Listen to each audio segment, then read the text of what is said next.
అందరికీ నమస్కారం అండి. మనం స్నేహం చేసేటప్పుడు అండి అవతల వ్యక్తి ఏం మాట్లాడుతున్నారో ఏంటి, మనం ఎలా మాట్లాడుతున్నాం అది కూడా గమనించుకోవాలి. అవతల స్నేహితులు అన్నప్పుడు ఓ స్నేహానికి ఒక గౌరవభావమైన అవినాభావ సంబంధాలు ఉండాలి. అంతేగాని కించపరుచుకునేలాగా స్నేహభావాలు ఉండకూడదు. ఇద్దరు స్నేహితుల మధ్యలో అనవసరమైన ట్రాఫిక్లు, అనవసరమైన వాతావరణాన్ని క్రియేట్ చేసుకోకూడదు.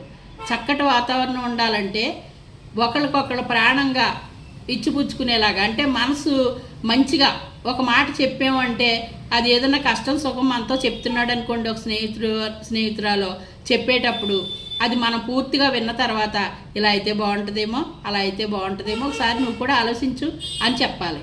అంతే తప్ప దాన్ని ఖండించేసినట్టు మాట అవతల వాళ్ళ కష్టాన్ని మనం ఆసరాగా తీసుకుని ఎప్పుడు ఎరగదీసినట్టు మాట్లాడకూడదండి.